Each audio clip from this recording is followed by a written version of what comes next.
Hello, and welcome back to the Awakening Philosophy podcast. Now, how's my audio levels? I just have to quickly make sure I've fixed them, and I think I have. Let me just check my limiter real quick.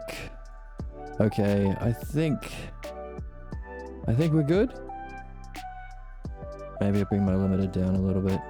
So, big news. Sorry about that technical stuff at the beginning. Big news. Well, maybe I'll show you. Maybe I'll just show you. Look at this. Look at this. That's the board. And that's me. And this is the text. But have a look at this text. Have a look at this gift that we have been given. Now, those of you familiar with philosophy or this channel will know that, as we read last time, last episode we explored what is true philosophy. And we asked the hard-hitting question, is it eating raw ox testicles? Because we have been exploring the ox herding pictures to gain a map of the stages of enlightenment that any soul can go through, that we get from Zen Buddhism, from around the 12th century Chinese Buddhism. Now, what we've been doing is we've been applying what we've been learning from Socrates about understanding. So while the ox herding pictures talk a lot about states of mind, and how one functions in certain states of mind within about 8 stages of enlightenment, we're adding the understanding of those stages from philosophy. We're bringing the experience and the understanding together, the states of mind and the logos. So, in doing that, we have been reading about Socrates' own personal account from what got him into philosophy and his movement through philosophy himself. And we have been using that to gain insight into those ox herding pictures, because Socrates asked us to do a sequel to the book that we're reading. Can we do a sequel to Soc and Jeebus called Socrates and Buddha? And how far through are we? Almost done. Oh my goodness, we're so smart now. Are we so smart? You just attacked my person. You just harmed my body. Oh, well, we're not smarter than you then. How about that? I think it's awesome. There we go. But we're brave. No, you're not the one that's mentally unwell. You're brave. You are crossing into new boundaries. We are, exactly. All right. Oh my goodness, how far through are we? There's Ficini. There's the chorus getting their first glimpse of curiosity about the Logos and its relationship to perfection. Following the Logos, I remember that line because it's a banger. Right before that, here we go. The idea of true philosophy. True philosophy is about the self. It's about yourself coming to see. So it's nothing to do with believing anyone else or faith or belief or any of that stuff. And we've been wondering about what it's like to see the self. But we have been nailing down the 2 kinds of seeing that we can relate to mind and wisdom. The seeing through understanding and the seeing through direct experience. Similar to what we're talking about with bringing the understanding of the Logos together with the ox herding experiences of states of mind. So coming to see for yourself different ideas of the self. And as we've been looking at in how Socrates saw there was a hierarchical arrangement or ordering of terms in music that can be harmoniously arranged, and someone like a musician can use their own understanding of that structured order of the system to create their own music, to reach out and touch something beyond the physical, and create works of art that can inspire people like Socrates to wonder about the intelligibility behind music, but also wonder, is there a deeper kind of intelligibility even beyond that? Does music reflect a higher intelligibility of the soul, the self, or the logos? And the answer is yes. Spoilers. So, the ideas of the self, seeing for yourself, and the method is the dialectic. The dialectic is how we reason, it's how we arrange dialogues or conversation, and it's what people do, good people, do to communicate and share their highest vision.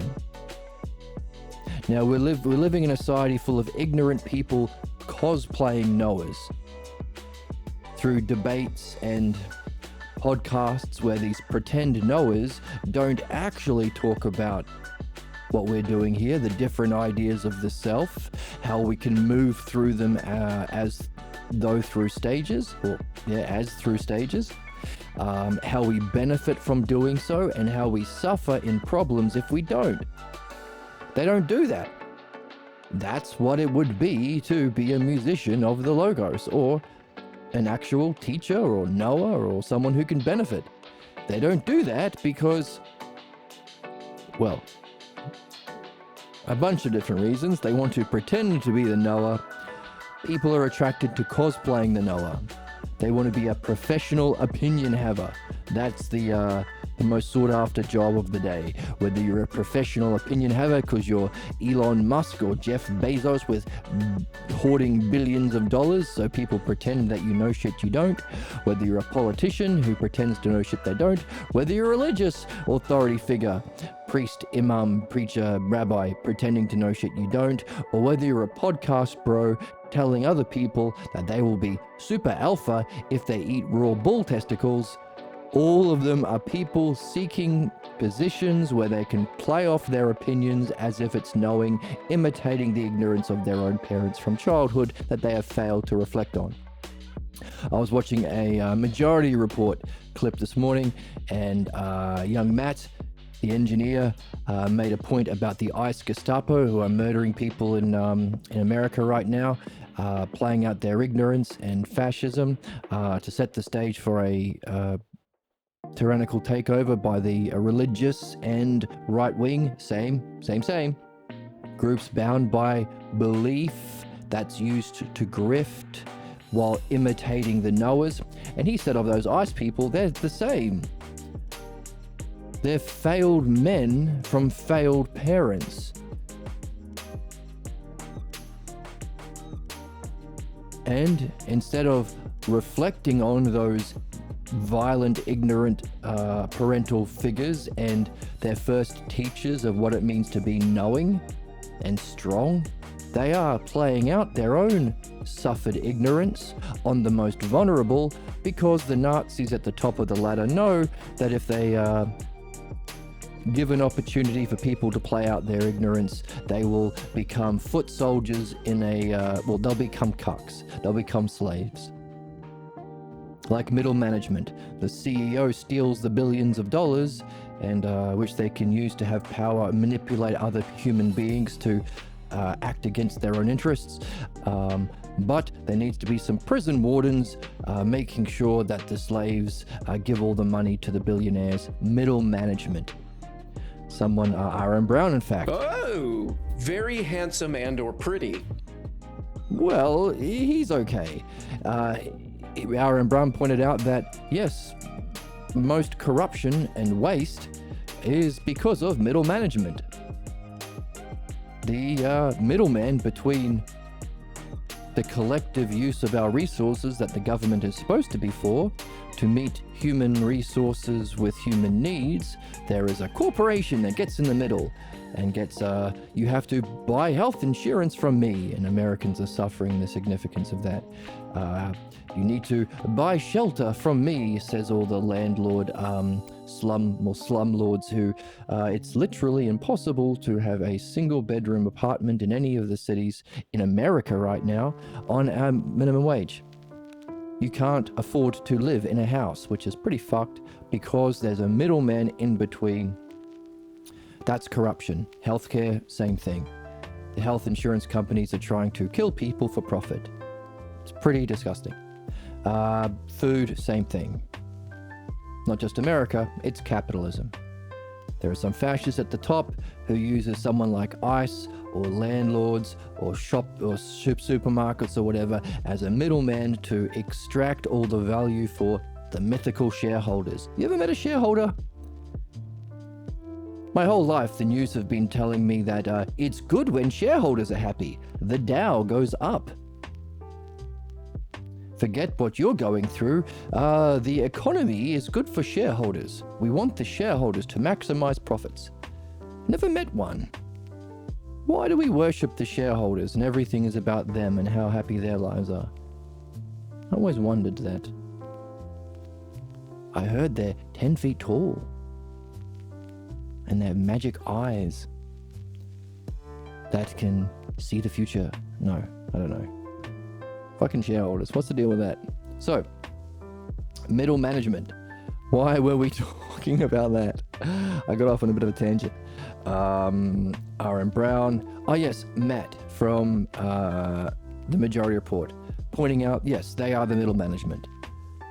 They're being used as middle management by, again, the right wing, the Pathologos Party, and also they're called Christo-fascist Christo-nationalists, they call themselves. So yes, they use religion. In fact, they are the new plan by the right-wing fascists in American government right now, the Trumpers, is they want to use these billionaires as middle management to use AI to make sure that we can get a list of anybody who has anti-capitalist sentiment, anti-religious sentiment, and anti-right-wing government sentiment. So interesting that they put the all three of those pieces together. Because yes, it's the same thing. It's the manipulation of people's beliefs or pathologos ignorance to exploit them to act against their own interests, so the people doing it can play out their own pathologos ignorance. It's all the same thing. And that hierarchy of violence where you can be a Nazi prison warden, middle management, ICE, priest or imam, so the Pope or the president or the whoever at the top can exploit you, but they'll give you a little bit they'll give you some crumbs. They'll let you exploit others a little bit. That's the appeal of racism and sexism, and that's why it's always linked to those things, to capitalism, religion, right-wing politics. It's always the same. So, big ups to Matt from the Majority Report. Right, Emma? They're secretly turned on by it. No, you shouldn't be. You're married now, Emma. Everything this guy does is perfect and beautiful. And he's handsome. I said it. I don't know. Don't see him, Matt, on camera that much. I don't know how handsome he is. I'm always good, and that is what I stand for, being good all the time. And the Oracle is always good as well. They're right? secretly turned on by it. Stop saying that, Emma. So Emma on the Majority Report with Engineer Matt there. So, right, so we're playing out the implications of a society who hasn't yet woken up to what we are waking up to here. We're doing a great job. Congratulations, everyone who's been watching. That is falling in love with understanding, really, and using understanding to benefit through understanding. And of course, if we benefit through understanding, the inverse, which we have to do along the way, is recognize that while understanding benefits, it's belief that anything that blocks understanding harms. It's that simple. Anything that gets in the way or blocks you from your understanding. And why has my audio gone funny all of a sudden? What's going on? And whoops, let's just, oh my goodness. Pause. Play a sound drop. Play a long one.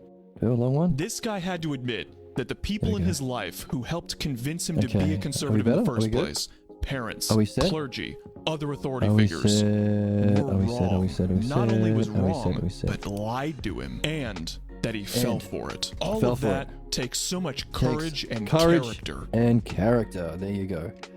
Well said, Keegan Teagan. Follow him on Instagram and YouTube Shorts now. Keegan Teagan, really good. That's not his real name. That's what I call him. It's Keegan, something like Teagan. You'll recognize his voice. He does very good work. In fact, you can take everything that he has been studying about the difference between human fascism and the right wing, and the left, people who are more inclined to support left wing, or rational people. So everything he's been studying about the psychology of politics, the ignorance behind the right wing versus, well, the potential benefit in the left wing. Currently is not the case. Everything he's been doing you can apply to the Pathologos. So if you want the science and some charts and facts and evidence to support what we've been discovering about the Pathologos, you can check out his stuff. He's doing really good work. Keegan Teagan. That's him on the soundboard. So the Logos. Everything that benefits is through understanding, of course, and the highest kind of benefit is understanding all the possible ideas of the self, which affect how you perceive yourself, how you function through the world, your cognitive functions, how you make sense of the world. And we are linking the philosophies map, the hypotheses of Parmenides, a dialectical understanding of each of those stages, which itself fits into the overall structure of the dialectic, and mapping it to the ox herding pictures, which talk more about what it feels like. So those are the two kinds of knowing: understanding and direct visceral experience.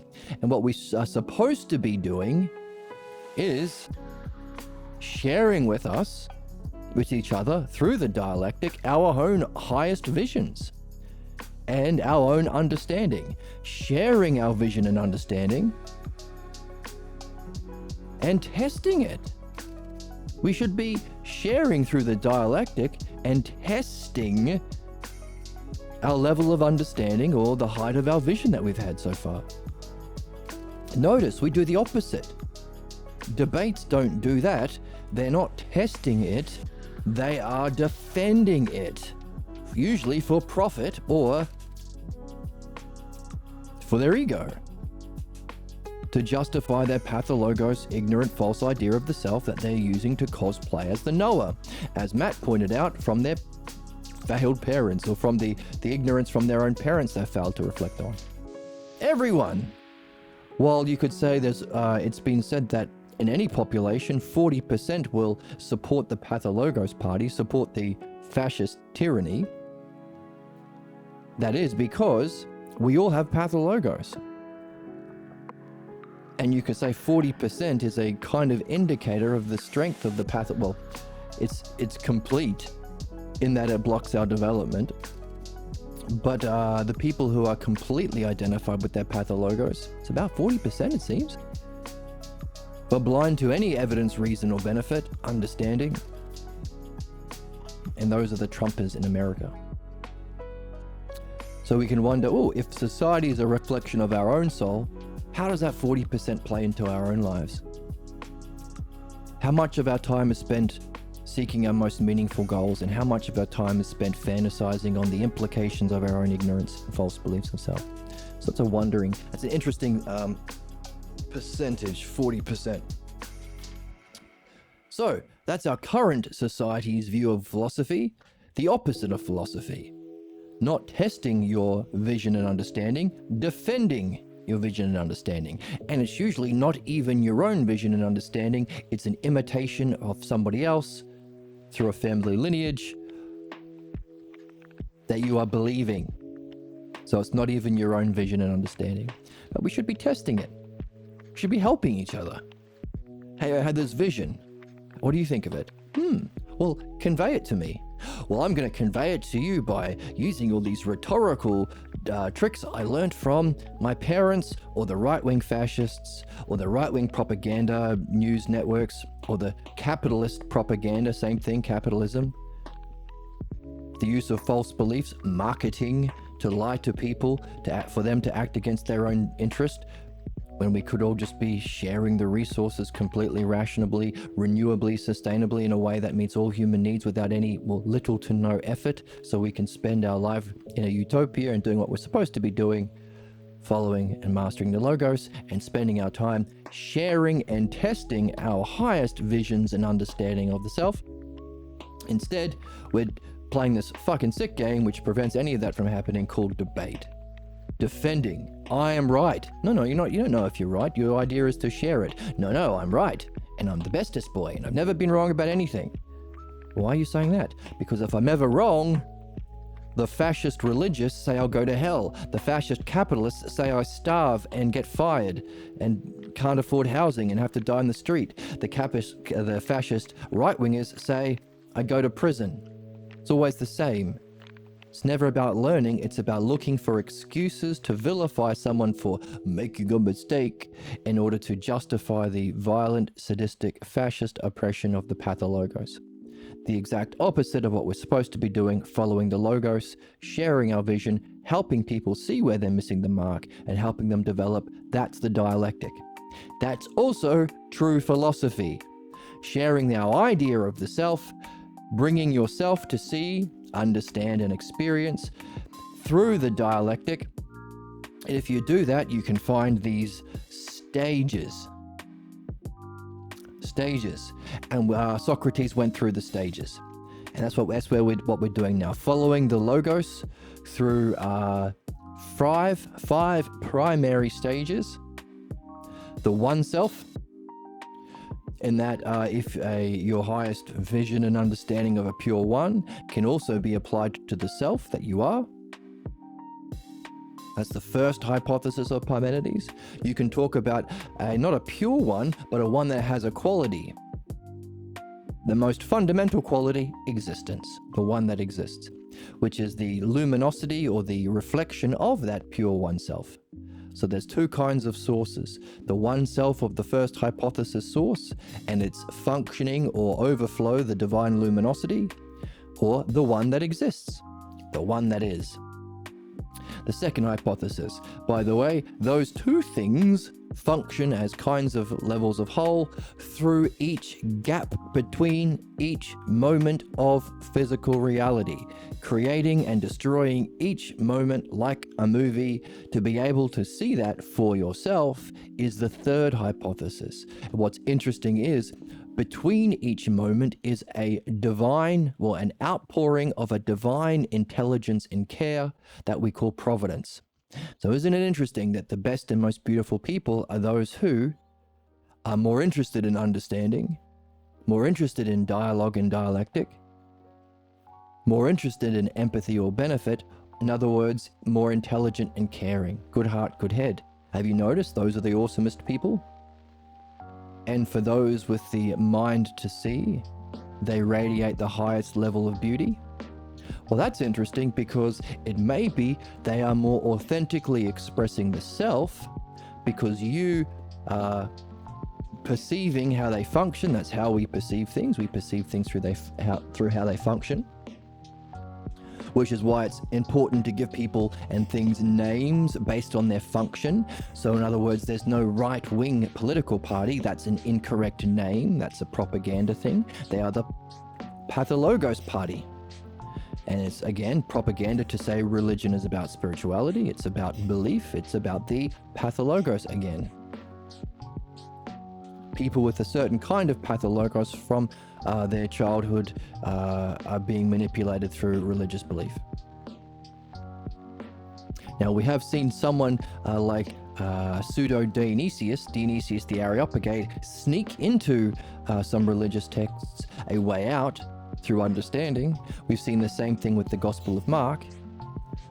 But why? Why do they even have to lie? Oh, because the leaders of the Christian church would have murdered them.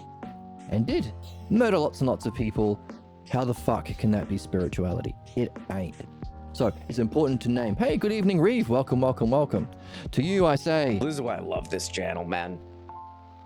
It's you are why I love this channel. The primary purpose of peanuts Oh my is God, not to peanuts. murder, it's to eat for sustenance. For sustenance. I hope you know that that's what peanuts are for, Reeve. Right? I'm always good, and that is what I stand for, being good all the time. I hope you stand for being good all the time as well. Welcome, welcome, welcome. So, naming things based on how they function. That's what we do here. Because that's how we perceive them. The Pathologos party, for instance. Now, those who have a mind to perceive the functioning, peanuts are for going to eat us for sustenance. No, that's not it. That's anti-feminist in some way. That interpretation is anti-feminist in some way. It's sad, and I'm sad for you. And we're sad for you for thinking that. So, to see the functioning of people who function most intelligently, rationally, and empathetically, why do they radiate a beauty? Could it be the beauty of self, seeing as we are recognizing that how we perceive in the physical world the functioning of the first hypothesis, oneself, and its reflection, the one that is divine luminosity, we see its functioning through a divine providential nature functioning through the gap between each moment. Sorry, I didn't want to discriminate against peanuts. Well, I'm glad you saw where you were sinning. Jesus Christ, Emma. Emma, that was Emma's fault. And You just blow in from Stupid Town. she just blew in from Stupid Town. But now that you are seeing where you sinned, you can repent, and we will say, No, you're not the one that's mentally unwell. You're brave. You are Crossing into new boundaries. we'll say that you're brave and you can cross into new boundaries. Good that you are repenting. Hooray for you. Gooners. And don't be a gooner. I'm going to get you. I'm going to find you. And I'm going to get you. Or RM Brown will find you and get you. So the functioning of those two sources, the source of mind and the source of self, together function through each moment like a film strip. Providentially. What's providence? Intelligence and care. Therefore, if you've noticed the most beautiful people radiate a beauty beyond their physical parts, it might be because they are the most intelligent or rational and caring or empathetic, reflecting the beauty of self. Providence. Now, there are those who live in the distorted shadow of the self, only relating to shapes and colors. That's the fourth hypothesis. So the self, its luminosity, intelligence, its functioning through understanding, causing each gap between each moment in time to fit the previous, bringing together everything we need to see our pathologos and free ourselves from it, communicating to us at every moment about how to do that, and also sharing what we need based on our level of development through these hypotheses and through these oxherding pictures of what we need to develop our understanding or logos, communicating to us about our blocks or problems, pathologos, and our truth and excellence logos. That's providence. Therefore, hey, if that's the model of providence, that's really the only two questions we can ever ask anyone. If we recognize our purpose is to share our highest vision and understanding, so using the ox-herding pictures, it might be handy to nail down our level of vision, and using the hypotheses of Parmenides might be handy to nail down our understanding of that level of vision. Our purpose is to communicate that through the dialectic so we can share and test it with our friends. Isn't that neat? That's our purpose. So all of those pathologos-based groups, religion, capitalism, right-wing fascism, they're all functioning in opposition to that. So following the logos. And what blocks the logos? The pathologos. What's an easier way to understand it? What benefits us? The logos or understanding. Therefore, if that's what benefits, that which blocks understanding is what harms. Not because it's evil, it's not an evil force, it's a blocking force. Or, as the ox-herding pictures say, clouds that obscure the light of the sun or moon. So, what's bad? Belief. Belief, bad. Understanding, good. That's it. You could put it on a bumper sticker and change the world if everyone sees your bumper sticker. So, the imitation of that is belief. The imitation of the 3 levels of self we've nailed down is belief, the 4th hypothesis.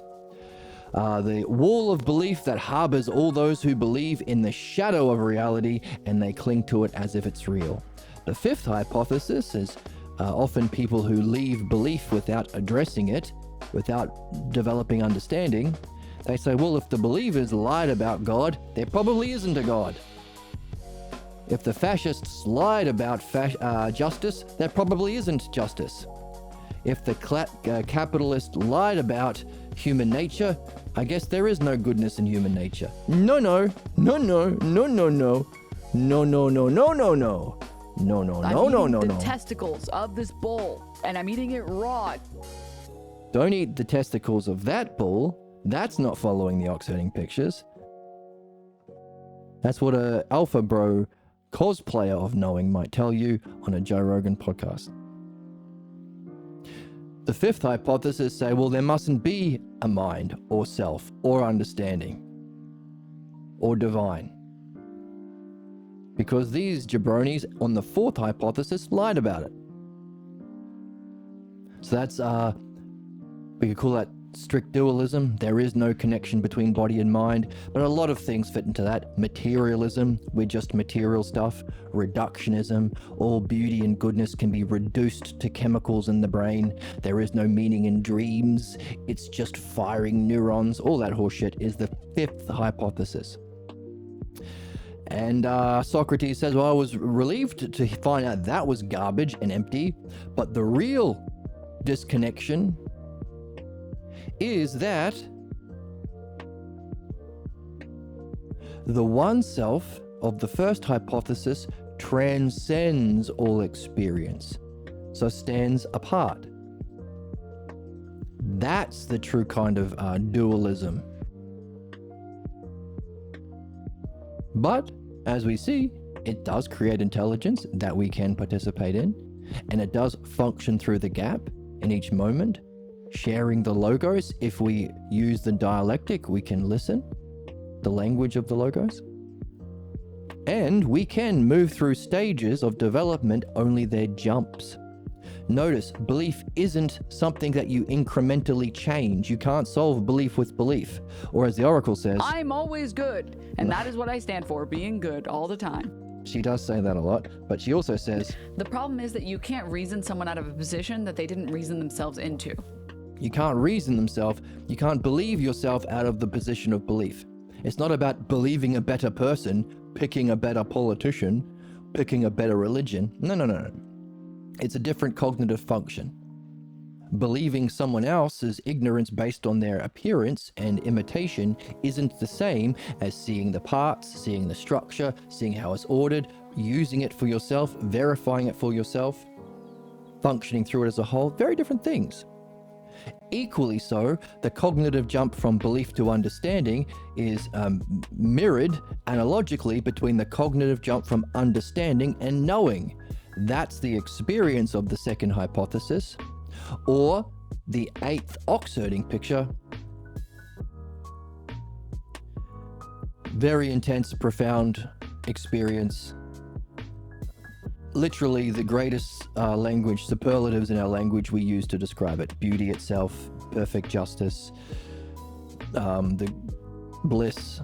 It's literally the greatest language we have is to describe that. Different cognitive jumps. Equally so, the jump from the greatest experience to that which is the cause of experience but transcends experience, that's another kind of a jump. That's the true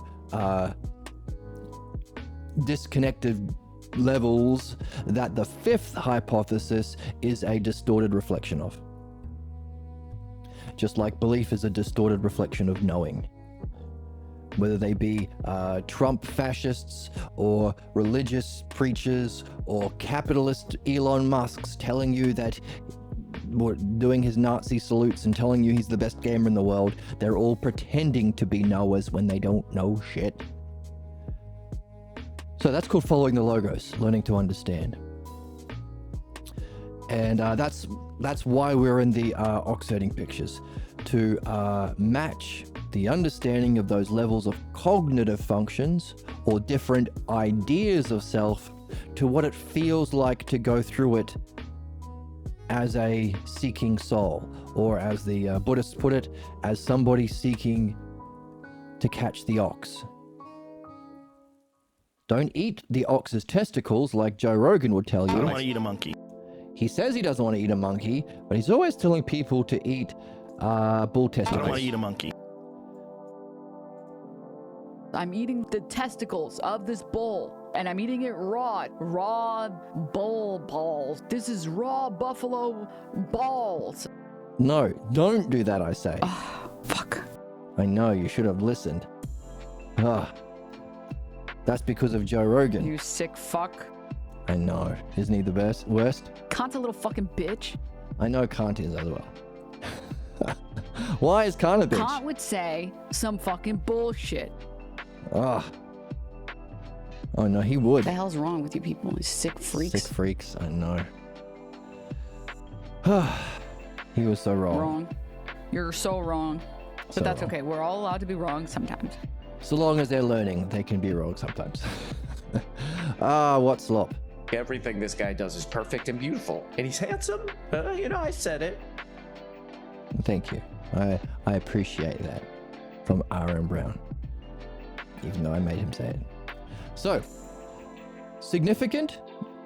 The true nature of philosophy and our true purpose? To share and test our vision and understanding of our level of self through the dialectic, while keeping an ear open for all of the counterattacks, because what we've been learning from the oxherding picture is at every single stage of development or growth, there is a counterattack.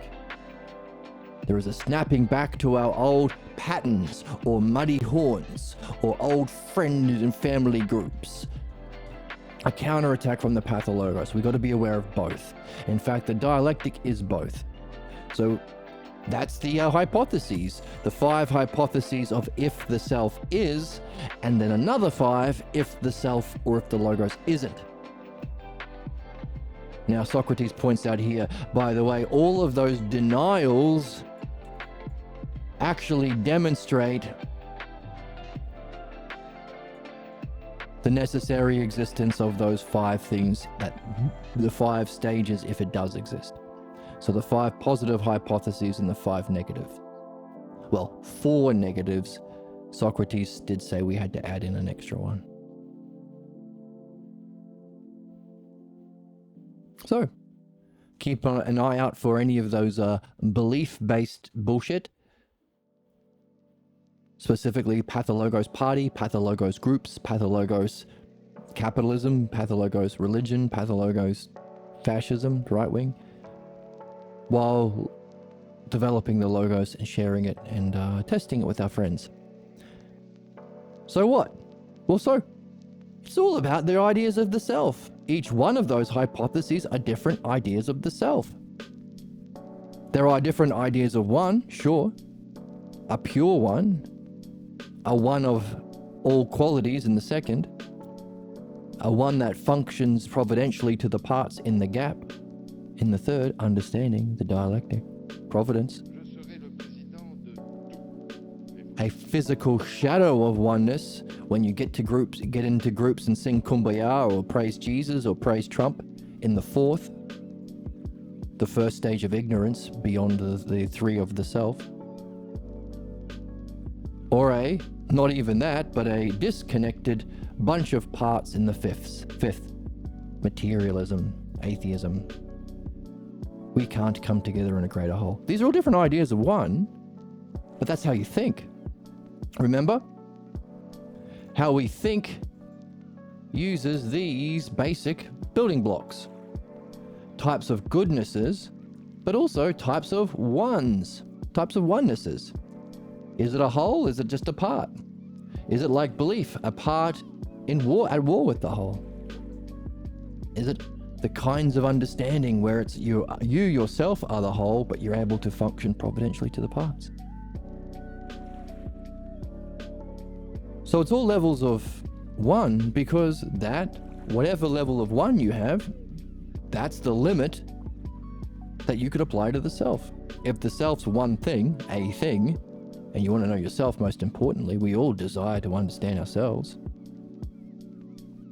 Even if we are completely blocked by our pathologos, like 40% of the population.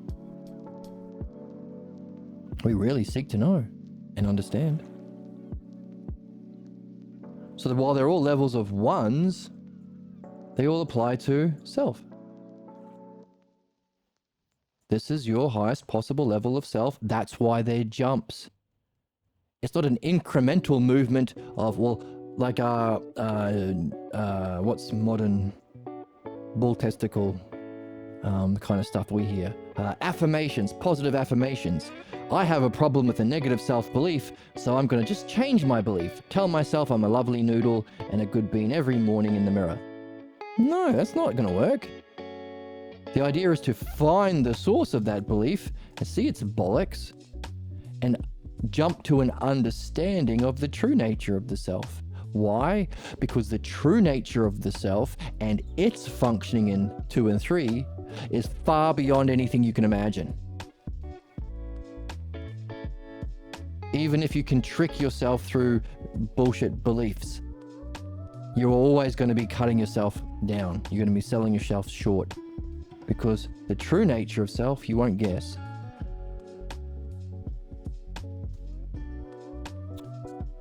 That's why you need understanding in the dialectic and midwifery and dream analysis to purify ourselves from our negative beliefs.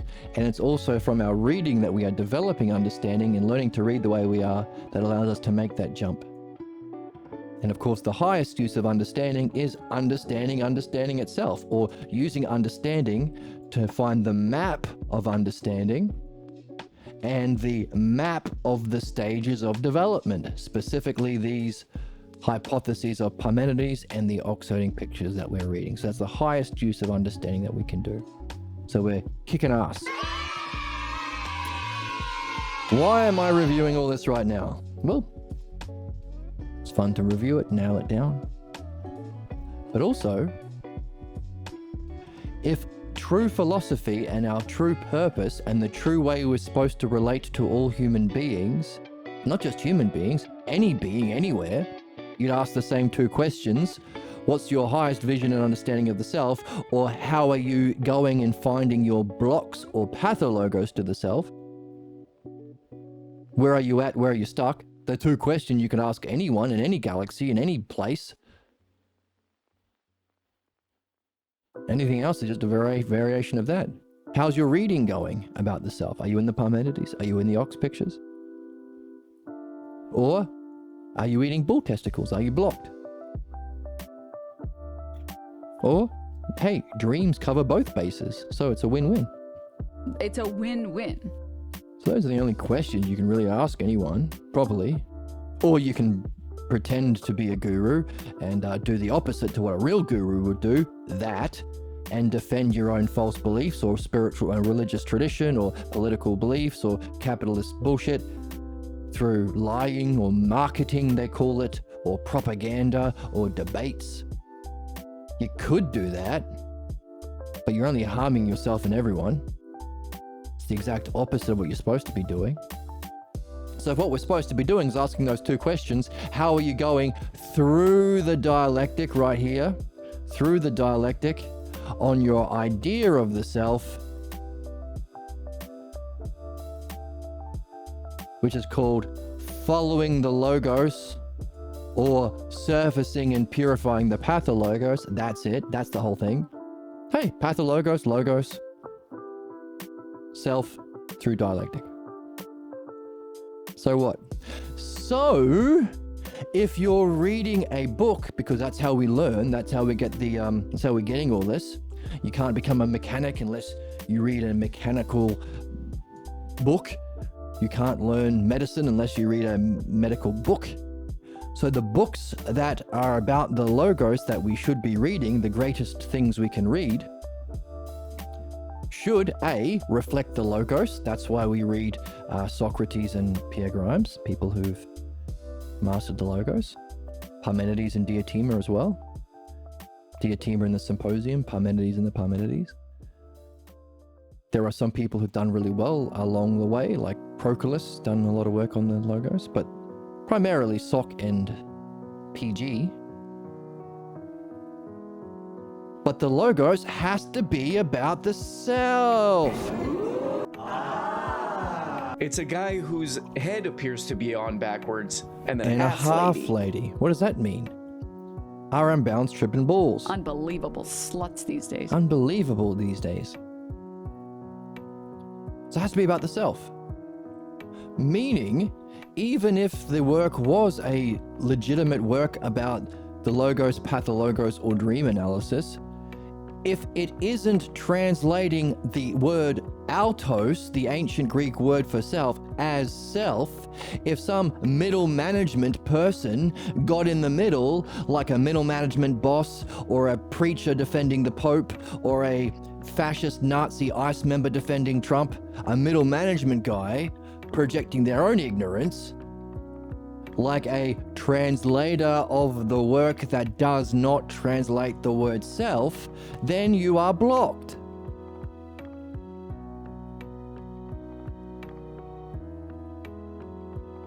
That's why we say if you're not reading the Balboa translations of Plato, you're not really doing dun dun dun true philosophy.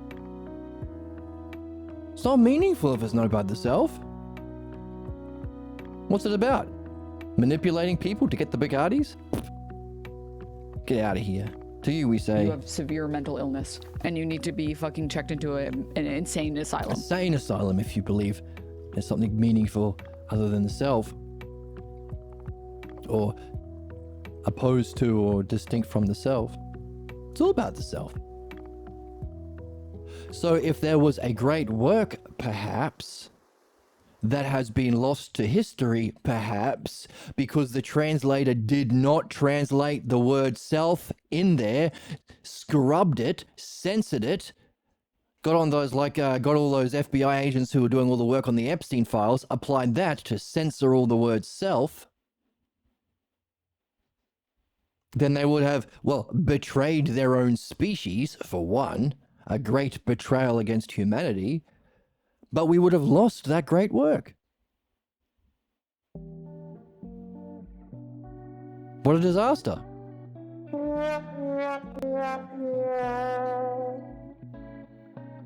Good news. This is the surprise for today. This is the treat for all of those who follow along with the channel. All maybe 12 of you. But the best 12. The best 12. These absolute dullards, Border No. Bitch spit on him also. No, don't Dead-eyed. spit on And I him. don't, you No. absolutely sent to heaven where she's seated at the No, right hand of the okay. Father. No, we need a positive drop for the people. Bless you. Excuse you. Bless you. I'm always good. Personality. No, you're not the one that's mentally unwell. You're great. You are crossing into new boundaries. Boundaries. There you go. You're all brave. All dozen of you. So, what's the special surprise for all of you? Have a look at this. Set your peepers to amazed. One sec. Hold. Hold.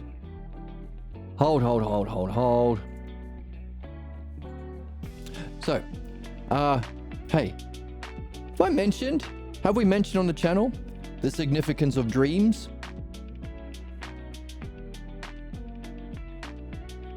Have we explored the lineage that we're in? Let's have a look. The lineage of philosophy. I think it's not on this board. How do we get to where we are today? Well, as we said, true philosophy is about knowing the self. That's how it all started. What's the earliest works of knowing the self that we have? Homer, around 800 BC. We talked about the Iliad that gives us a model of even the worst person, Achilles, going through dream analysis and philosophical midwifery to remove his pathologos and use that freedom to develop the logos to reach the ideal state of man, even the worst. From Homer, we have Xenophanes, the earliest non-Homer philosopher that we have. The whole of self, what is the whole of self that is seeing, hearing, and thinking right now? A question that we can carry about our own direct experience as we learn along the way. His student was Parmenides, as Socrates has just told us. Parmenides is where Socrates learned the dialectic and got those 5 hypotheses about the self, different stages or levels of development of self, and the ones that oppose it, that break down. If you nail it down, if you understand each position, you see how they all fail because they presuppose the thing that they're denying. It's giving us 5, well, the one self, and then 4 hypotheses of self if it exists, and then 4 that deny it, which matches the structure of the dialectic. Also Diotima, around the same time, also a spiritual teacher of Socrates. He gave a yoga or method where you could apply that learning to an ideal relationship, love and logos, where you and your beloved can go through stages of perceptions of beauty.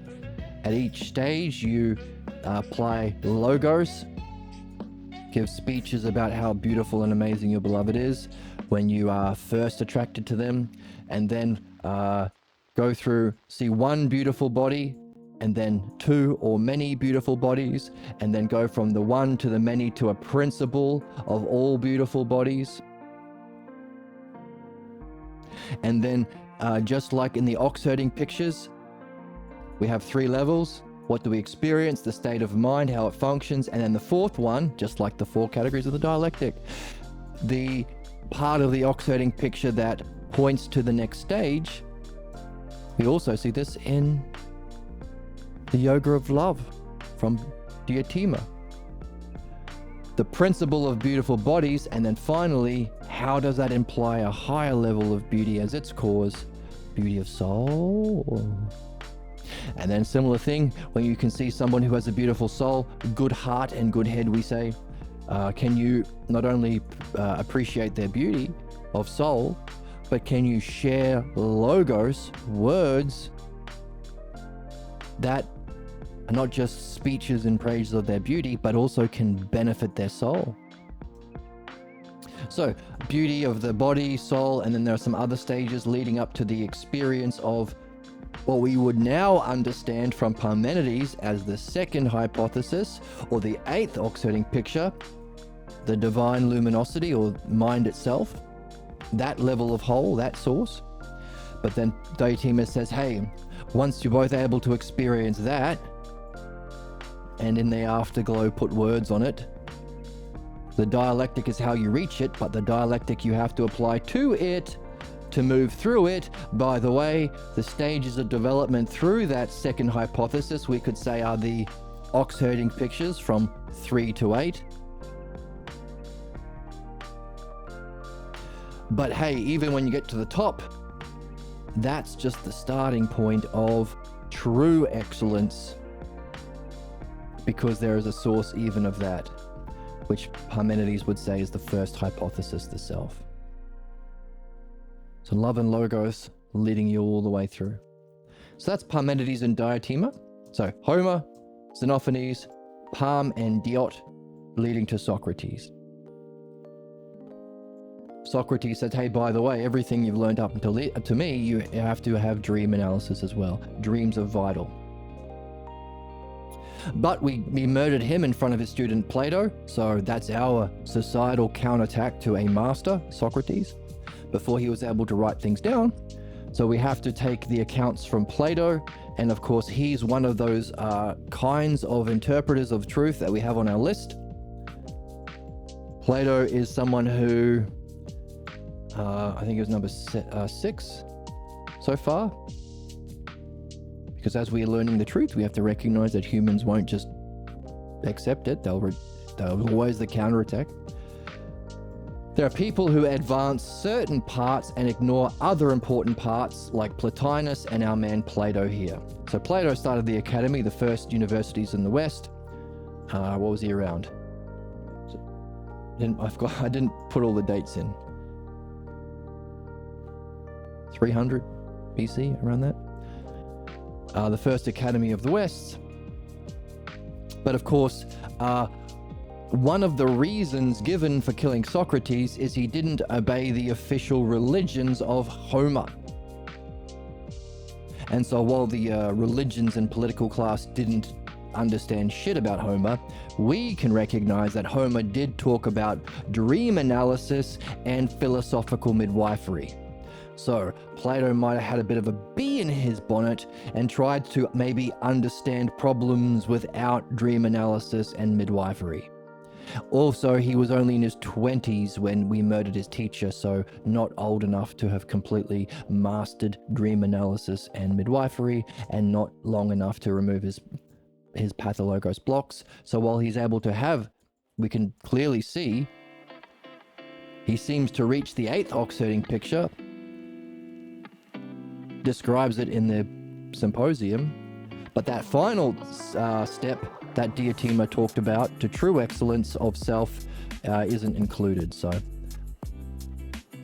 did very, very, very well, and also wrote dialogues about Socrates, or like the Parmenides seems to be a transcription of a dialogue that Socrates had himself. So this is where we stop, pretty much. I mean, we can still learn from Plato, and of course Aristotle was Plato's student, and Plato reject everything, so very much in the 5th hypothesis. Rejects mind and self, so that's what we call materialism, and he sidles up with Emperor Justinian, or his tradition, the Roman tradition, giving us the Reichs. Heard of the Third Reich, the Nazis? That's a union between the church and the materialist Latin tradition, because they reject truth, mind, self, giving us our modern education. That's where we are. That's our lineage. From Aristotle and Emperor Fuckface McGee, Christian Emperor Justinian, who began the Dark Ages when he shut down the academy, murdered or exiled the philosophers, burned down the libraries, murdered a whole bunch of people, subjugated everyone, removed all reason, said, hey, just have faith, bro. Everything went to shit. So that's our current tradition. So what? Well, actually, so if we get anything new from Socrates, Parmenides, Diotima, Xenophanes, or Homer, so long as it's translated properly with the idea of the self,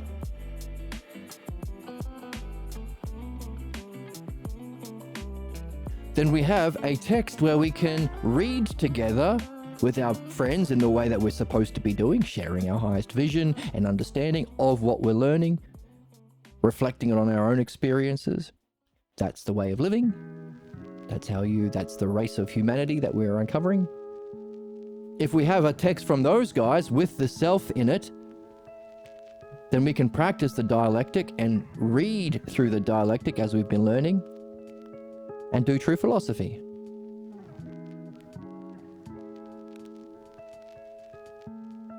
Wouldn't that be neat?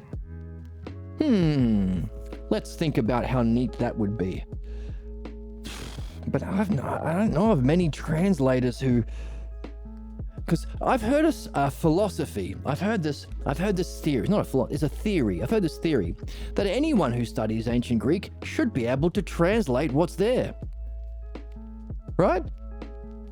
Like, anyone who knows English should be able to give a translation. So anyone who maybe knows Latin and English should be able to give an accurate translation of any medical text, or any scientific text, or any advanced calculus text. Surely you don't need any training and experience and own direct vision and mastery to be able to translate that subject. Right? You have severe mental illness and you need to be fucking checked into an insane asylum. I do need to be checked into an insane asylum with that kind of mentality. You're absolutely right, Oracle, because that's garbage. Oh my fuck. Oh my fuck, indeed. So if there was a new text from those people, who? Whoops. Homer, not Homer Simpson. Come on. Die mad about it, bitch. Oh my goodness. Jesus Christ, Emma, this is not Opie and Anthony or whatever the hell. That wasn't Emma. It's a total shit show. Oh my god, it is a total shit show. Calm down. Everyone calm down. Jesus Christ, Emma. Stop blaming Emma. You're a baby. You're a little baby. Come on, the two of you. I'm eating the testicles of this bull, and I'm eating it raw. Now the Oracle's eating raw bull testicles. So, anything from Homer, Xenophanes, Parmenides, and Diotima, or Socrates himself, prior to the fall.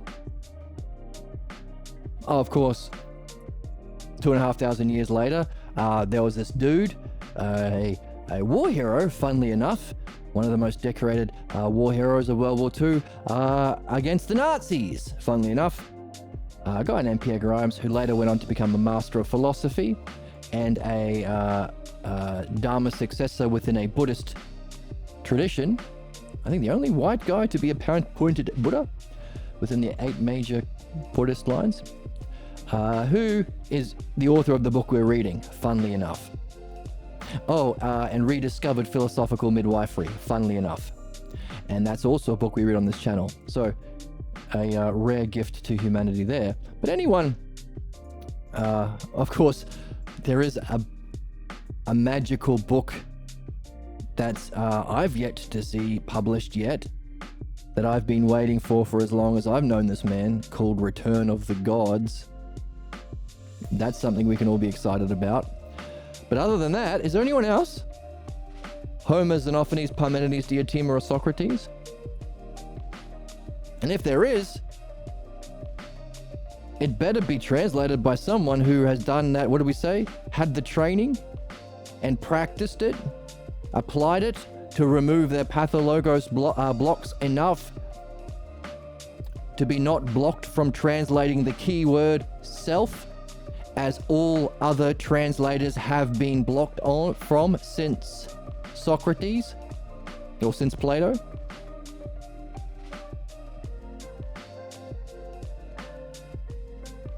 Could a translator like that exist? Let me ponder for a second. Play some thinking music.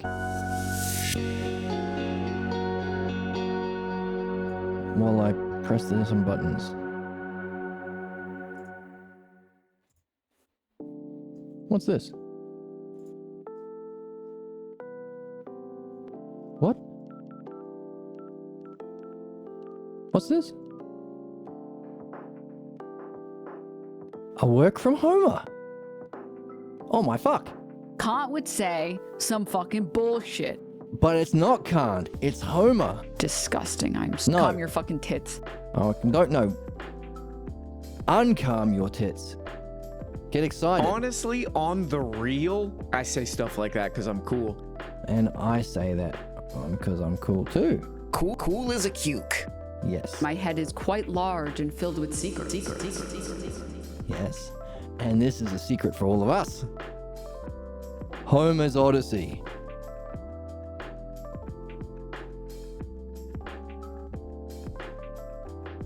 And while he's not credited, we can recognize. Let's just do a Control F. Type in the word self. I got this literally minutes before today's recording. So I haven't looked at it. I haven't even looked at it yet. Hit the word self.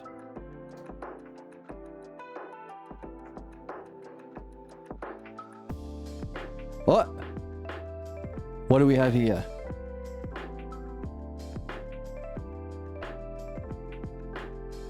People who've been following this channel for any length of time recognize that, my friend, is the Greek word autos or auton. Translated, my friends, as self.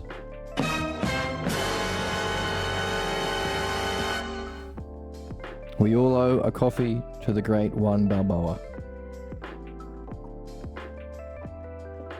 We have one more text within our human society now where we can read together and do our true human function. Explore the logos of self. Read this, apply the dialectic to it, wonder about the self, learn from this, solve its puzzles, share our highest vision and understanding of what we're reading, testing it, not defending it, testing it with our friends through the dialectic, benefiting everyone. It's a win-win-win. Win-win-win-win-win. Win-win-win-win-win. Oh my fuck. I need to make another soundboard because they're all on randoms. I need to hit the buttons that I want to hit.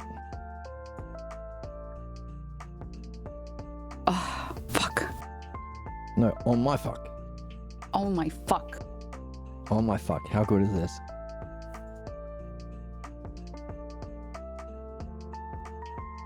Absolutely sent to heaven where she's seated at the right hand of the Father. No. Don't say that. Oh, fuck. Oh my fuck. So exciting. So exciting. I spazzed out on the soundboard. Is there another word for self? Woof! Woof! We have self with a capital S.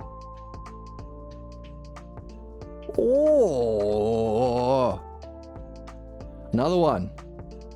Not only with a capital S, it's in a different color. Sometimes Juan Balboa, as he goes through it, will highlight in different colors certain keywords. Self, self, self, self, self, self, self, self. All the way through. Page 24, we're still going. See how much the word self, the literal thing that we have evolved creation and experience and all of the levels we're understanding to explore, to master, and to purify our false ideas of, because we can simply recognize all human suffering, ignorance, and problems can be nailed down to a false idea of the self we inherit through childhood. The self littered all the way through this text, but only now have we been able to read it, because only now have we had someone going through the training of dream analysis and midwifery from under the guru, the actual guru, not some fucking Joe Rogan red pill or Bezos or Trump or preacher, imam, rabbi, evangelist bullshit. To all of those we say, Dude, suck my dick. but an actual guru, the actual thing that if they had half a brain in their head, they would be imitating this guy, but they'll realize you can't imitate it because it's understanding, and imitation is shapes and colors to do with belief. In other words, in their attempt to imitate Pierre Grimes, they'd be forced to learn what they're literally here to learn. Thanks to his guruship, we have this work from someone who can actually see the word and not be triggered by it. The same way ICE gets triggered by lesbian people and murders them in the streets of Minnesota. The same way Jewish Zionists get triggered by the existence of Palestinian children. The same way any shareholder or CEO gets triggered by some child with healthcare. Nope, not this guy. Not Juan Balboa. So, gift to humanity. A text. I think we have the first 6 chapters here. Book 3. Oh my god, look how much there is. Book 3. End of book 5. Oh, and by the way, not only has he been through midwifery and dream analysis, he's been studying for a very long time with Pierre Grimes on the logos. So here we have an excerpt that he's included from the myth of Eros, or the myth of the last section in Plato's Republic. So he included a little bit of that. So he's making his own connections, which is neat. Isn't that neat? Oh my fuck. You have severe mental illness. No. Wrong. You're No. so wrong. But that's okay. need We're to- all allowed to be wrong No. sometimes. No, it's not wrong. It's right. Come on. Jesus Christ, Emma, this is not Opie and Anthony or whatever It's the not- hell. It's not open. It's not Emma, but also you're right to be mad because it's good. I'm always good. And that is There you what go. I stand for, being good Being all the good time. All the time. There we go. Holy fuck. Now, what we have got from the text we have been reading is an insight into, the Iliad we could read, and we've been talking about be worth doing, especially after this book, after we nail down the ox herding picture stages of development and link it with the hypotheses of Parmenides, so we have what it feels like from the Buddhist tradition of judging people, students as they go, and the purely rational dialectic of Parmenides. Not purely rational, but it is the dialectic.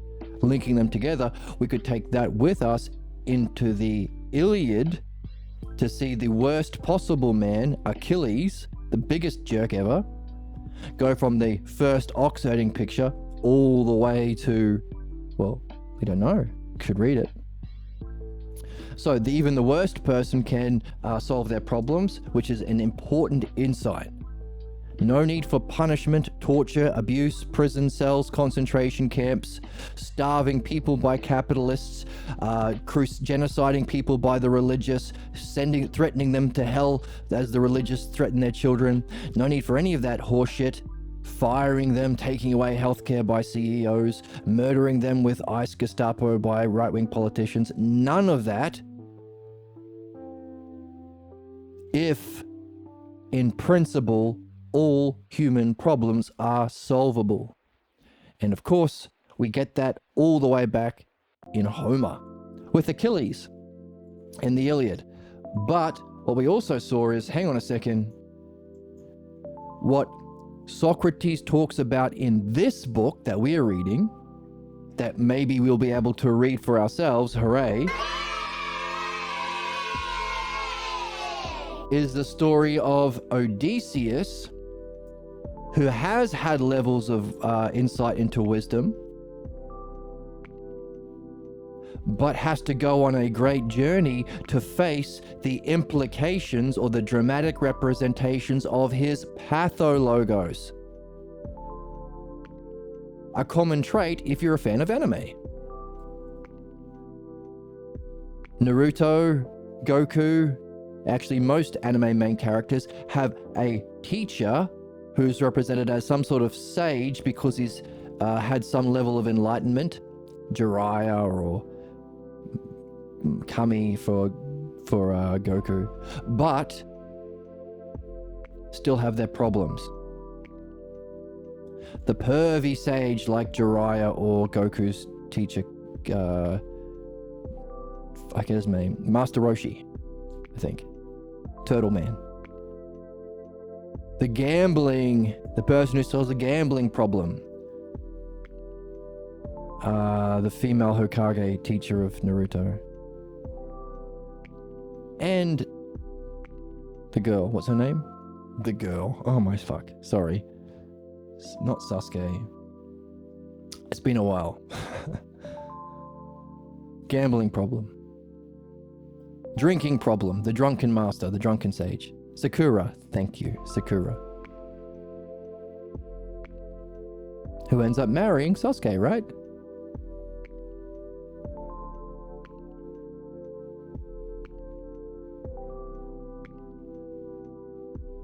One of the most epic anime moments was when, at the end of Naruto, when Sakura stands up for herself to the two boys, to Naruto and Sasuke.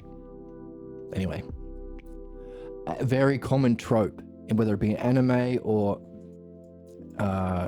Eastern fiction. The sage who has had certain stages, but of course, because, well, pretty much philosophical midwifery and dream analysis finished when we murdered Socrates until we recently rediscovered it, they lacked the logos and midwifery, the dialectic, to solve their problems, so that while they've had this or that state, they still have a problem with gambling or a problem with being lecherous. Don't tell the Catholic Church that. Problem with drinking. So maybe in the Odyssey, if we get into it, we might see someone like Odysseus, who has similarly had a high experience or a certain level of wisdom, go through his stages of learning. But, spoiler alert, maybe in this text, Socrates that we're reading here, Socrates points out, you know who the true hero was? You know who the gods praised in the Odyssey? Penelope. Because when Odysseus comes back, she has to win the battle without joining the fight. She can't fight him. She has to be even more clever. Ever notice that women face certain oppression, problems, odds stacked against them? Because I don't know if you know this, but weird dudes exist everywhere. Where's my sound drop?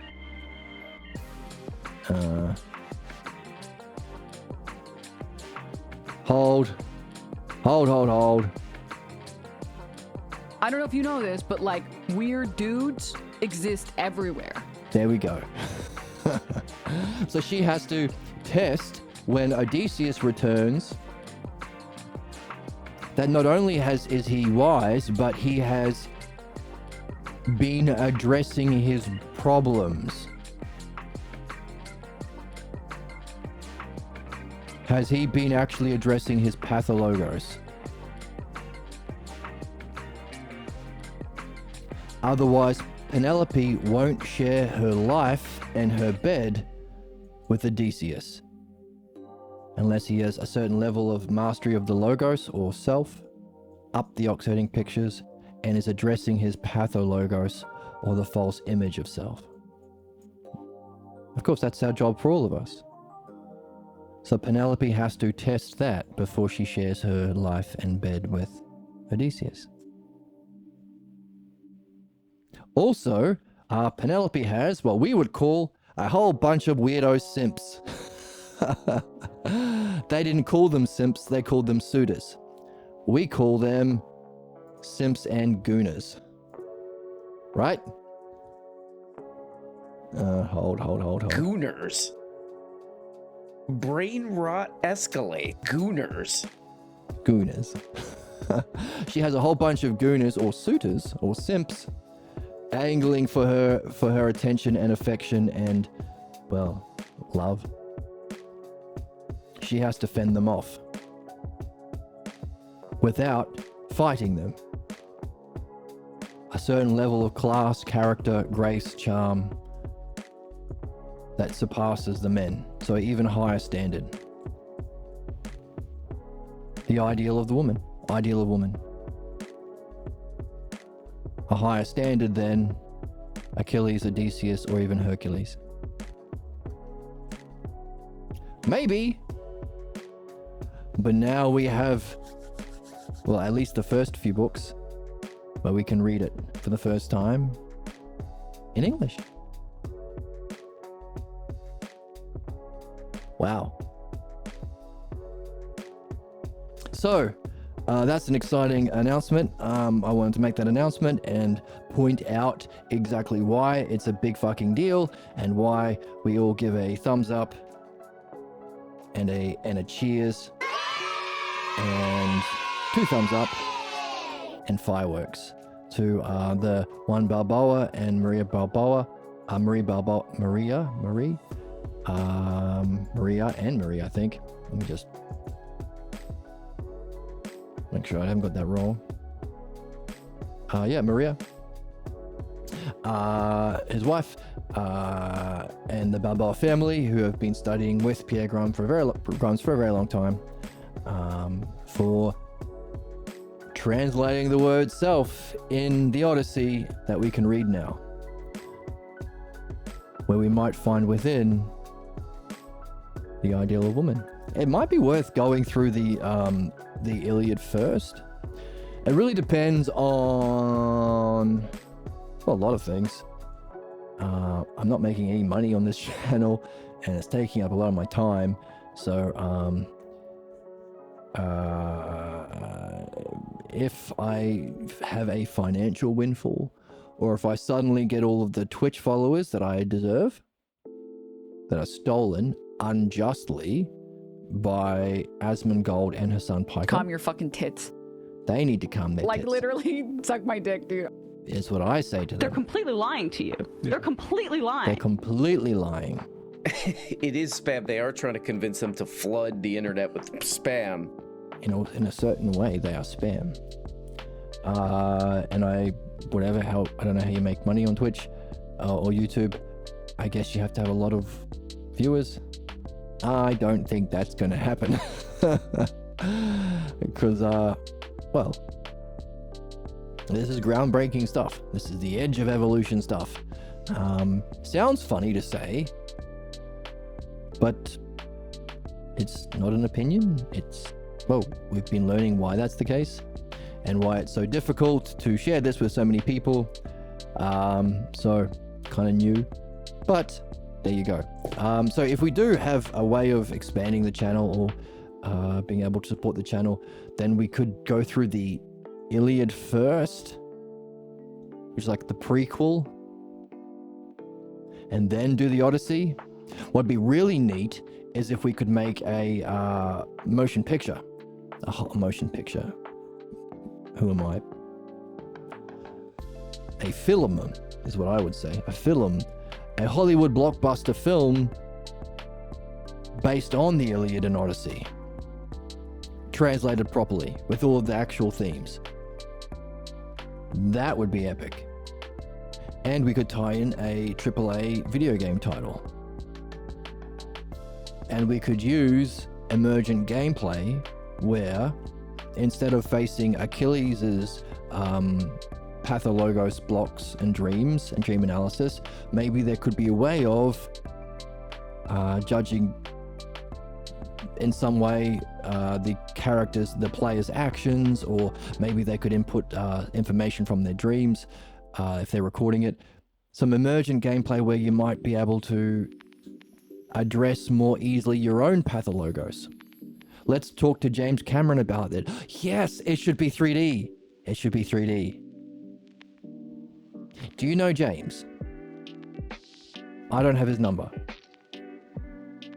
but I'll vouch for you if you call him. Because if we do this, then displayed visually, either with your film working with Mr. Cameron or the video game, we would be able to see visual representations of our own pathologos blocks that we're literally here to address. And so we won't just level up in the game. We definitely are not. Whoops. We will level up, through the ox-herding pictures and hypotheses of Parmenides and our own self-development. That'd be neat. By the way, we mentioned Diotima earlier. So after Homer with Odyssey and the Iliad, we get this one quote from Xenophanes. We get the hypotheses and the method of the dialectic from Parmenides. And the other person is Diotima. She says, hey, if you go through this, love and logos, you'll be able to give birth to, as a result of your development or your relationships, these kinds of ways of relating to each other that we're learning here. You'll give birth to not children, but works that will last within humanity for 1,000 years. That'll be objects of reflection and development that will rival even Homer and Hesiod themselves. For us, we would say, would rival the Quran and the Bible.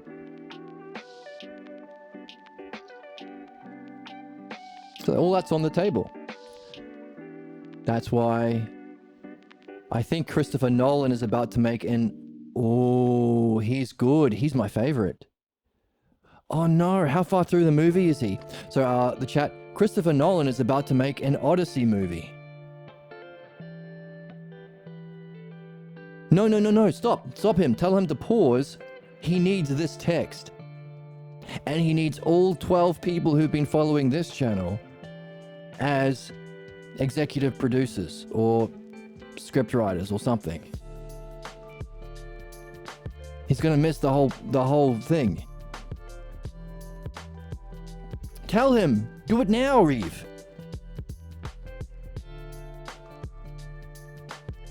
Thumbs up. He needs the one that we just got.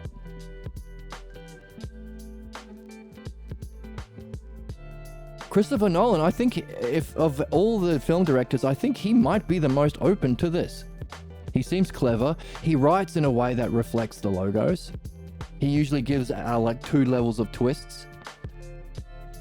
We've been using him as an example within our series to help people learn how to read in this kind of way and write in this kind of way, where there's the literal narrative or the first level. We can reflect it here. See, the word altos is a good example of this. So the word altos, that hasn't been translated as self, has only been translated as the word it up until now. But here's the thing, if we look at this model of reality, the overlap of the terms whole and part, or self and experience, or one and is, whole and part, same and different. There is the physical world, or the lesser version,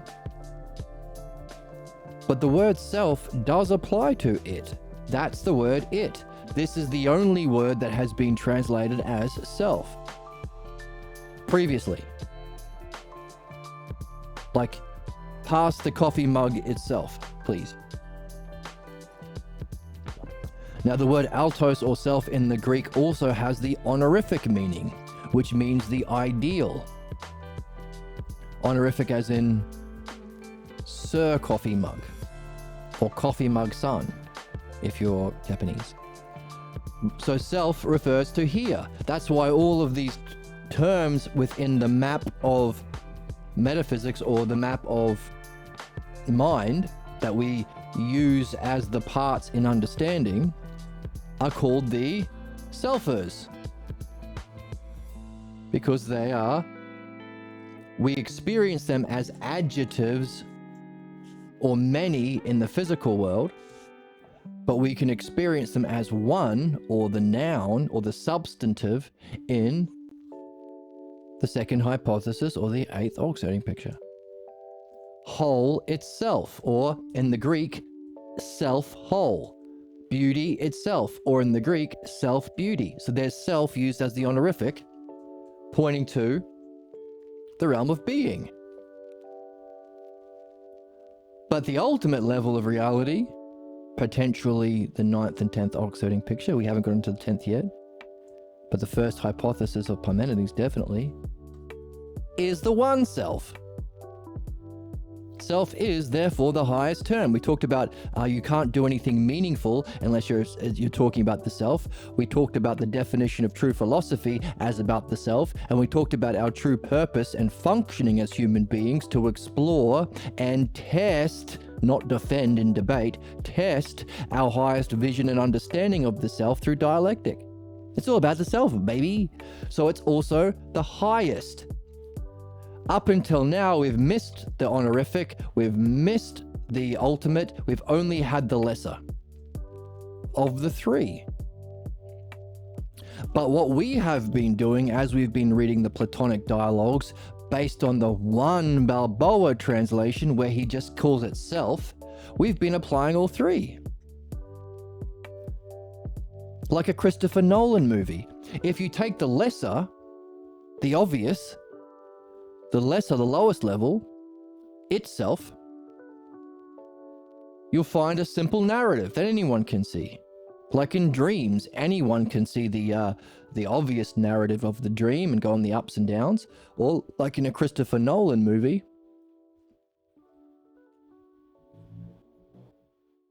anyone can watch Inception and watch Leonardo DiCaprio do the thing and on the adventure and get to the end, and he either has a success or failure at the end. Even your grandma can watch it and be very content. But what we have been doing is realizing there are certain keywords like self that you can read the exact same passage with your, if you're at that level of seeing, with the translation of self as the honorific or to do with being. So to use Christopher Nolan, that's the twist. At the end of Inception,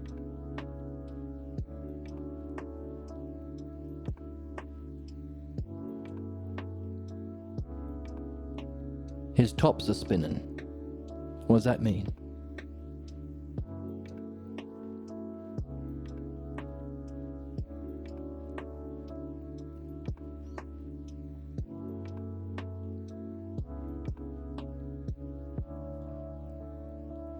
That means everything that you've been reading up until now isn't the real question. He's given you another question. Hang on a second. Maybe Leonardo is the guy who's dreaming. So he gives you the question. Now, by the way, in the narrative, you get the question and the answer. That's why Grandma's happy at the end of the movie. He gives you the twist, which means you, not your grandma, only you, because you're smart and you're clever and you're a good boy. I'm always good, and that is what I stand for, being good all the time. Good all the time. Absolutely sent to heaven where she's seated at the right hand of the Father. No, don't be so mean. You have severe mental illness, and you need to be fucking checked into an insane asylum. Insane asylum if you're so mean. I don't know about that new sound drop. You have to go back with this question and you have to find the answer. The second level. For us, the self applied to being. But you know what else Christopher Nolan does and a couple of other film directors? As you go back and you find the answer to the question he gives you, as you've been using everything here in the first one, so everything you've learned about how dreams work from all of the monologues that Leonardo DiCaprio gives you, and the character Ariadne referring to Ariadne's golden coil that allows you to escape the labyrinth. So all of the monologuing in the first reading, you're supposed to apply to figure out the second reading. Uh-oh, you've got a 1, you've got 2, that's a many. What do we say in the symposium? 1 beautiful body, 2 beautiful bodies. Apply it to the many. Can you find the principle of all beautiful bodies? Can you find the principle that applies to both for yourself to discover the third level of meaning? Which means you have to discover the question yourself and the answer. You have to find the question. So many texts that we've been reading from Socrates, we have to do that. The text that we've been reading, we've been given extra questions like the one that we're on now, nail down the oxherding pictures, but some of the questions we had to discover for ourselves by applying the dialectic.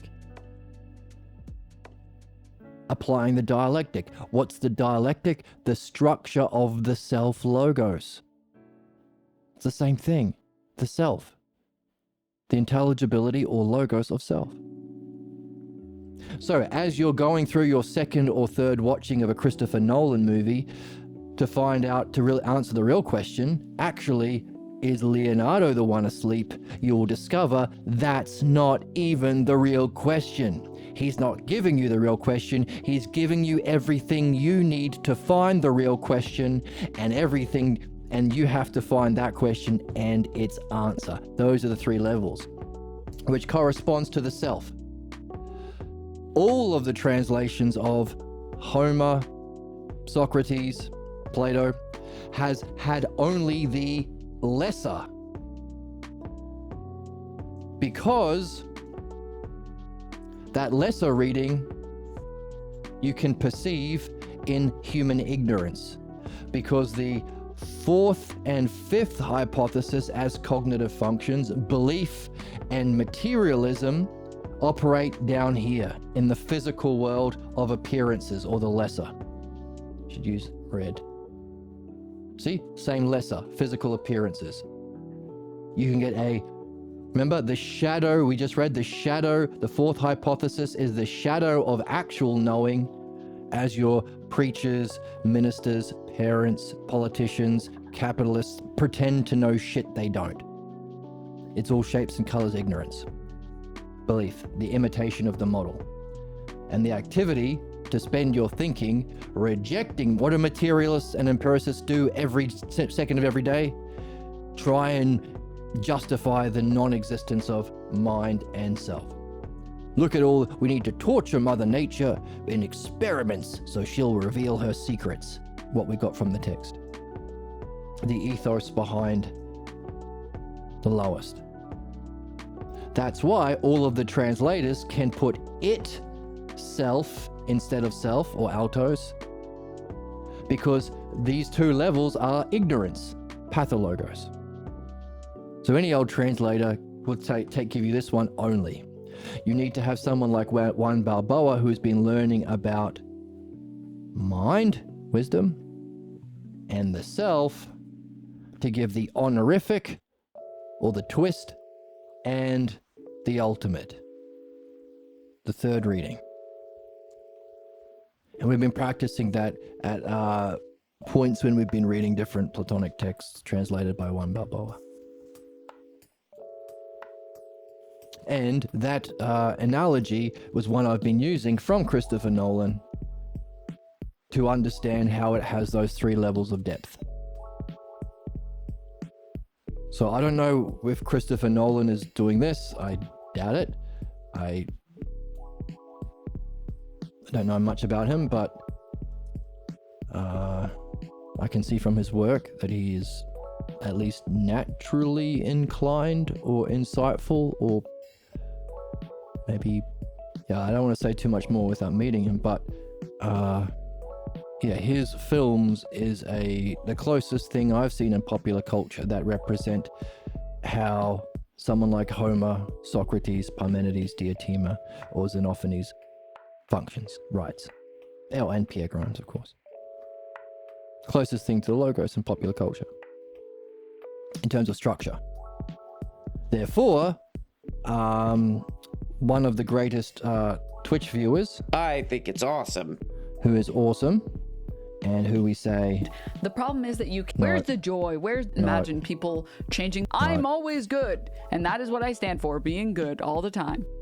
who's always good all the time, Mr. Eve, My head is quite large and filled with secrets. whose head is full of secrets, is going to contact his friend Christopher Nolan and say, hey, by the way, this is why you need to listen to us. I think we are the few people who've understood the three levels of reading, the narrative one that grandma gets, the twist that you and your clever friends get, and that third level that you get 6 months later when you go on a YouTube rabbit hole and you find some weirdo nut job with 50 viewers giving his interpretation of the film, and it's at this level, and you're holy fuck, yeah, that's. And you'll say to him, that's why you need us helping you, and you need the Balboa translation for the same reason we've been saying this is such a great announcement that we have a Balboa translation of the Odyssey. This is the one you need, pal. And if he doesn't play ball, Reeve will say to him, Freaks. you're a freak You and moron. You absolute fucking buffoon. You goddamn idiot. you goddamn idiot. And he'll play some hardball and he'll say, we'll release our own Odyssey in films to compete with all of your delicious profits at the box office. And they'll have the two films released at the same time. And just like when they released the Barbie movie and the Oppenheimer movie and they called it Barbenheimer, they'll release the Nolan's Odyssey and they'll release our Odyssey and they'll call it Odyssey. Okay, that doesn't work. Odyssey. They'll call it Odyssey, maybe. And everyone will watch both. And they'll like ours better and we will win. And he will be shamed. And all his friends will say, Would you just blow in from Stupid Town? "Would you blow from Stupid Town?" And this is everything Reeve is going to say. And he's not typing, but I'm sure he will say that. Because I'm always good. And that is what I say. Because he stands for being good all the time.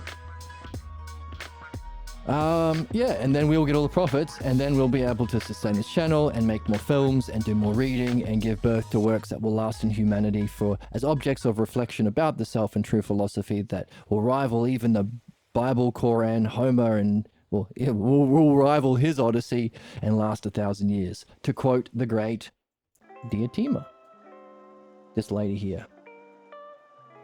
1, 2, and 3 at the third stage. Mrs. Diotima. Thank you for the follow. And we didn't get any sounds. Why don't I get a sound when someone follows? Oh, because it was on YouTube. I'll play a sound. All right.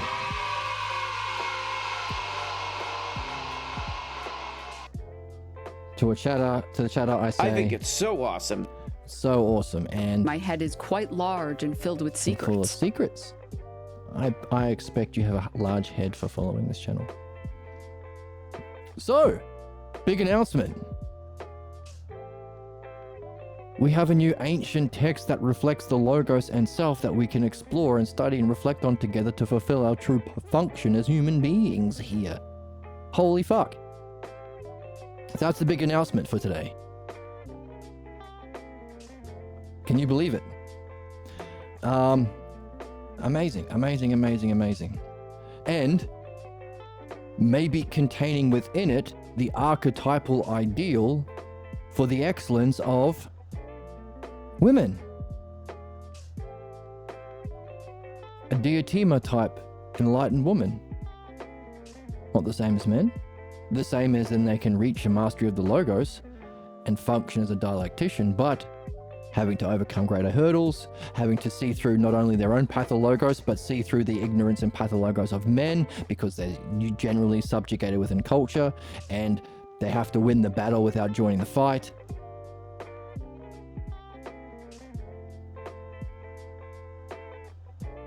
They face a lot more difficulty or odds stacked against them, meaning their level of excellence they can potentially reach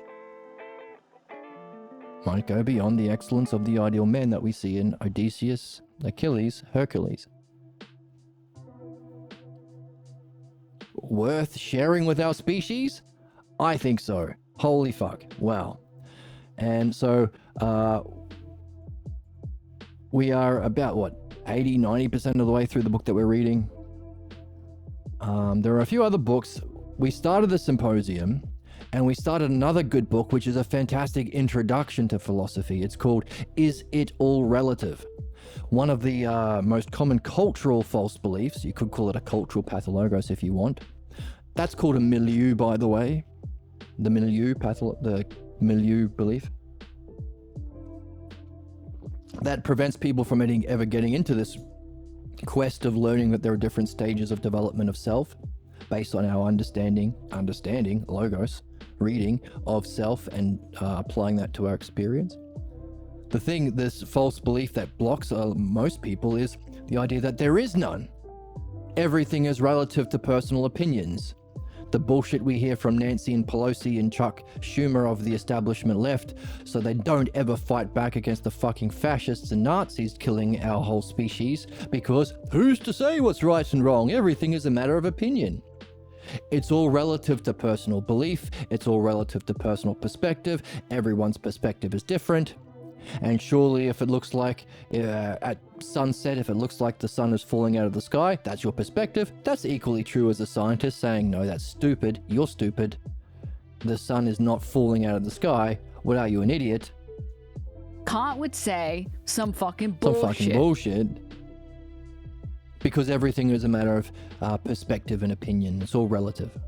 So that very common false belief that keeps us as a society in a state of ignorance and keeps individual people from getting into true philosophy is the theme of the book, Is It All Relative, that we started to read, but we paused because this book that we're reading right now is a goddamn banger.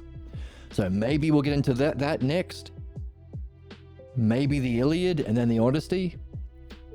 Maybe I'll give Juan Balboa some time to translate more if, the fascists don't blow up the world in the meantime. But there you go.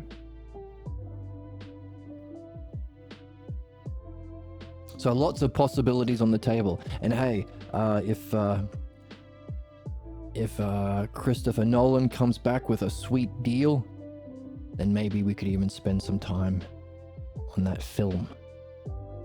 Motion picture. So yeah, that was the announcement for today. Huge announcement. Oh my fuck. Can you believe it? Can you believe it? We have a new text that can enlighten humanity, and we can explore together in our purpose and maybe even discover the archetypal mythology or mythological representation of the ideal archetype of female excellence. And male excellence, maybe Odysseus does some good too.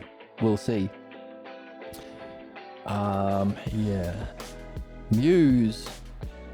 Speak in myself about that brave many ways designs resources. Quoting the symposium. What's that word? Okay. Good thing we have a Juan Balboa translation of the symposium, which we also just started and had to pause because we can connect it.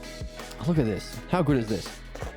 This key Greek word we can tie to the symposium to get a greater insight into what it means.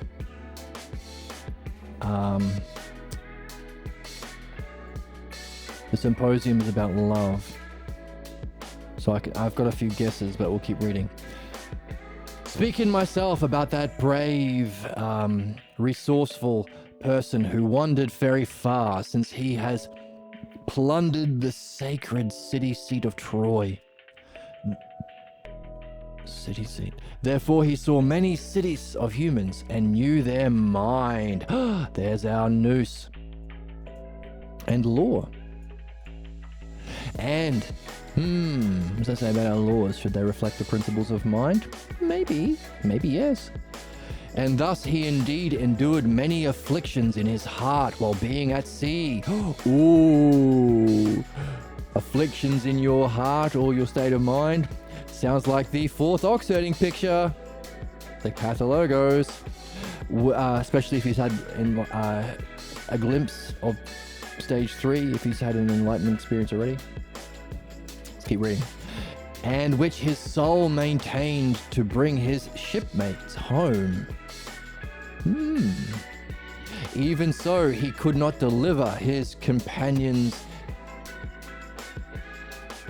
eager though he was for their own recklessness, destroyed selves. Ooh, already a key idea of self.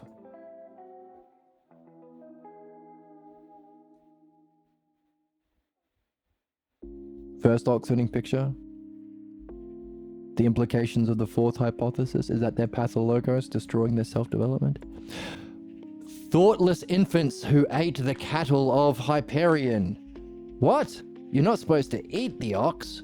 You're supposed to tame the ox. Capture, tame, and ride the ox. You're not supposed to eat it. I'm eating the testicles of this bull, and I'm eating it raw. Raw bull balls. This is raw buffalo balls. No, you're not supposed to do that. Which he took away the day of their return. So the cattle of Hyperion, the son his crewmates ate. Even of these, indeed, goddess, daughter of Zeus, speak to us. The muse. Who is the muse then? The daughter of Zeus? Already we've got a bunch of puzzles. In the first line, why was he resourceful? Does that indicate some level of enlightenment, maybe? Especially if we can tie it into maybe a myth in the Symposium to do with poverty and plenty, the two sides of love. Remember, love is a spirit that links man with the divine and can go both ways. So sometimes love is depicted as being in poverty. Sometimes when you're with your beloved, you are in plenty and everything is rosy. So what does that mean? Puzzle there already. What is the sacred seat of Troy? What's the significance of that? We'll have to read on to find that out. Saw many cities of humans and knew their mind. How did he know the mind of humans? Through their culture. We have been talking about how all human problems boil down to the pathologos, and the common pathologos within a society can be called the milieu, and it's that milieu that religious, right-wing, and capitalist scammers abuse and take advantage of for fascism, which is ignorance and suffering and the savage nature of humanity. So by seeing their societies, could he understand the level of vision of logos and the level of pathologos of the minds of the people? Does that indicate a level of mastery of the ox herding pictures in the logos? What does that say? To know the mind of someone. Recognize different states of mind, at least. Lots of puzzles already. Good thing we're nailing down the ox herding pictures and the hypotheses together. Might help our reading. And thus he indeed endured many afflictions in the heart. Ooh, do we have a name for that? His soul maintained. Have we been learning about the soul? How does Homer depict the soul in this text? A promise. Lots of promises that the text better fulfill for us already. He could not deliver his companions home. Does that mean he's a bad leader? Because of their own recklessness that destroys cells. Is the book going to give an account of what is the recklessness that destroys cells? It better, because it's in the introduction. Thoughtless infants, who we will call is baby-brained. Mush-brained. The mush-brained right-wingers, we call them. Baby-brained infants, who ate the cattle of Hyperion. I'm eating the testicles of this bull, and I'm eating it raw. The sun. What does the sun represent? We'll have to find out. It's a promise. He took away the day of the return. He took away the day of their return. Indeed, of these, the goddess, daughter of Zeus, speak to us. This is all a little poem to begin. Who is the goddess?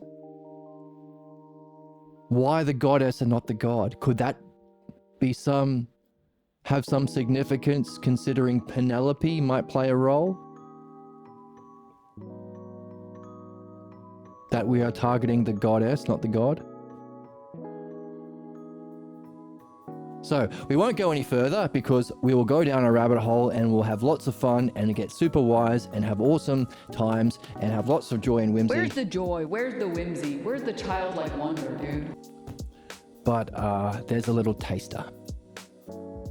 So, all the more reason to jump back into Socrates' tale of how he went through the stages of enlightenment and how they relate to the hypotheses, and get back into the ox herding pictures to see it within the ox herding pictures states of mind as well, to nail down those two maps might help us in reading this already potentially fucking banger of a text.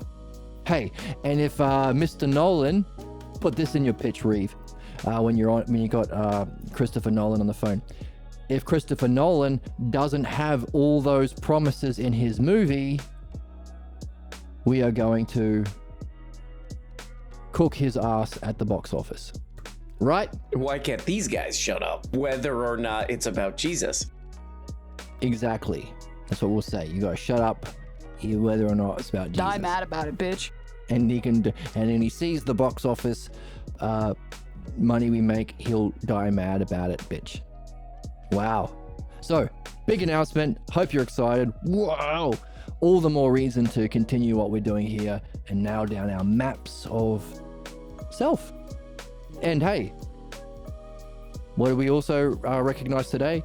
Our purpose is to share our own highest vision, and understanding of self and reality through the dialectic, not monologues or debates, to test it, not to pretend you're right all the time or to own the libs in debate. We're sharing our highest vision and understanding of self with our friends through dialectic to test our own understanding and vision. That's our purpose. That's what we're here for. Oh, and also exactly the same for the pathologos. Our highest vision and understanding of our pathologos false idea of the self, both. Giving rise to the two fundamental questions and balloons you can ever ask someone. Hey, where are you at and where are you stuck? Now we've got another book to help in that journey. Huge. Huge. Wow. Wow. It's about 2 hours on the dot. Thank you so much for joining me. Thank you for our new follower on YouTube. You can follow on YouTube, you can follow on Twitch, you can join the Discord, you can find a link to the text we're reading below, and you can support the channel. Now, if you are to support the channel, I do recommend donating close to $100 million, just so we can have the level of effects, visual effects, that we can compete with Christopher Nolan's Odyssey movie, and so we can win in the box office. So if you can donate to the channel, it is a huge help, and any little bit helps, but I do encourage you to donate $100 million just for our box office goals, aspirations, just so we can look Nolan in the face and say, You sick fuck. see you in the next one.